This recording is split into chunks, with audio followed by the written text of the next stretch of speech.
Hi, this is Jeremy Schumack. Welcome to the PS Pod, episode 19. What we're going to be doing in this episode is just going to be doing some beauty retouches to a face. So we're going to be working with this image and using the tools that we've had before, transform tool, stamp tool, selection tool, just to make minor changes here and there to see what we can do with it. Alright, so I'm going to duplicate out this layer and just keep this in the background, the old version, just in case there's any mistakes. Then I'm going to create a new empty layer. Then I'm going to do a bunch of the stamp tool on. I'm going to go to spot healing brush, and I'm just going to go over all of the bumps and, zits or whatever they are, and just kind of lightly brush them away.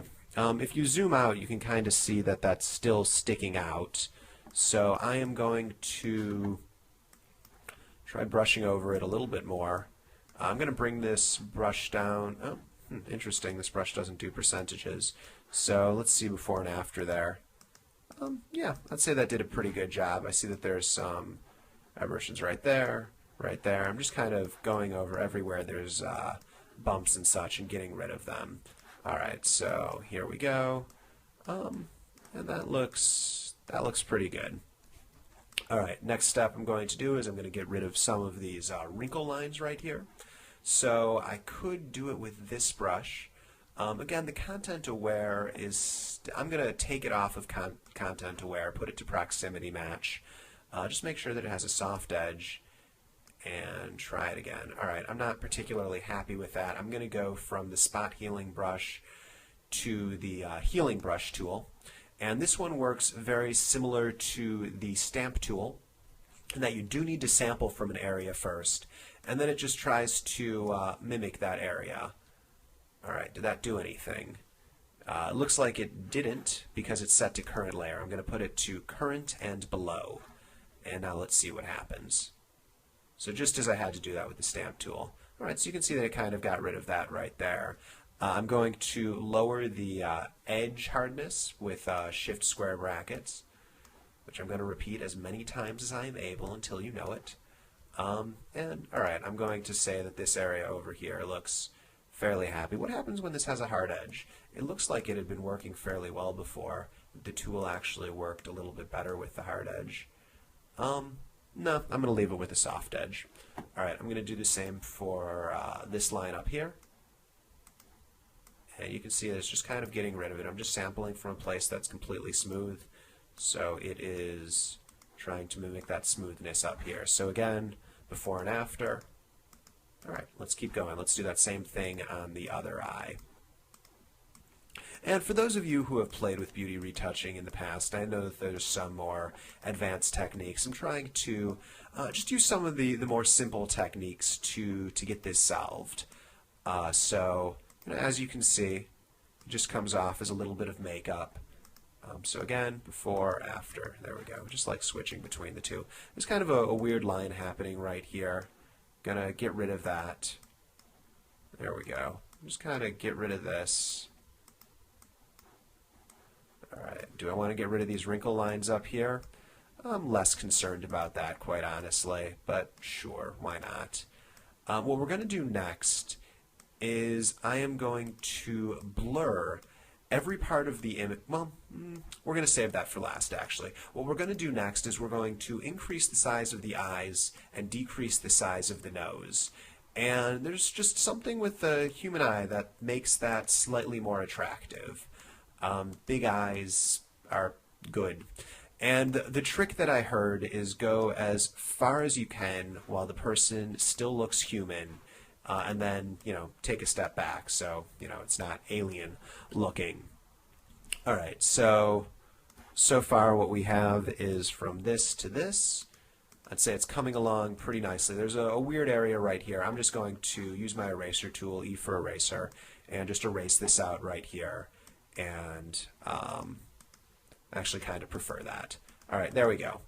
Now what I'm going to do is I'm just looking to make sure that there's no crazy mistakes. This area down here still doesn't look great. I'm going to go back to the spot healing tool, decrease its size, decrease its size. There we go. All right, we're going to say good enough. Looks pretty good. Looks pretty good to me. I would say it's definitely a step in the right direction.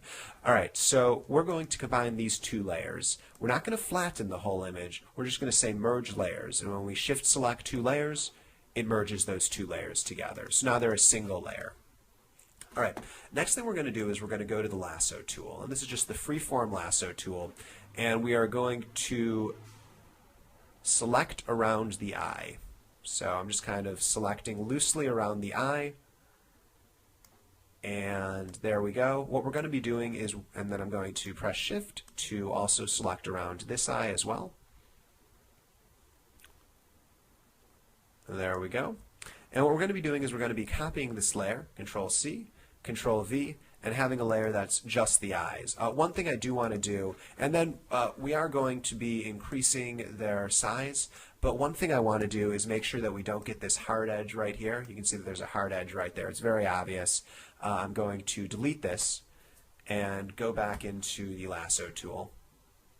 One thing you might want to notice, when you press delete, it doesn't delete a layer unless you're on the move tool. So if I was on the lasso tool and press delete, it wouldn't delete the layer. However, if I go to the move tool first by pressing V, and then I press delete, it deletes the layer. All right, so I accidentally just got rid of that other selection. I'm going to hit Control-Z. I'm going to remember to hit Shift.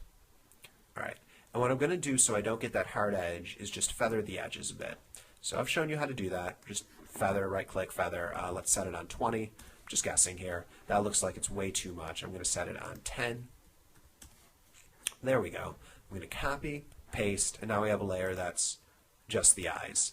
I'm going to press Control-T for free transform, hold down Shift so it's constrained, and actually hold down Alt as well so it moves it from the middle. I don't know if I showed you that. And just increase it by about 5%, like something that's barely noticeable but absolutely noticeable. It's very subtle. Here, let's just... All right. There we go. I might also move the eyes closer together, so I'm going to do that just by dragging this half of the layer and going to V so I can use the arrow keys and nudge this. If I hadn't pressed V first, it would only be moving the selection. It wouldn't be moving the layer itself. And then Control-D. All right, and actually I'm going to do that to the other eye as well. So first I select the lasso tool. For some reason that didn't work. Okay. First I select the lasso tool and just select out this entire part of the layer. Then I hit V to go to the move tool, and then I just use the arrows to nudge it over. All right. Control-D. And I'm just going to step back in the history. I'm going to move this this eye a little bit to the right. Just a little bit. All right, now I'm going to decrease the size of the nose. So same process, go to the lasso tool, select out the nose, don't grab any part of the lip, and feather the edge. Okay, press Control-C and Control-V, and then decrease the size of the nose with Control-T. I'm holding Shift and Alt. I know this is a lot of keyboard shortcuts, but I've said them many times. And I'm just decreasing it by about 3 or 4%. If you look in the options bar, it'll show you how big of a percent it is. So just a very, very imperceptible bit. All right, we're going to leave the mouth as is, size-wise. And so it's just the difference between that, and that.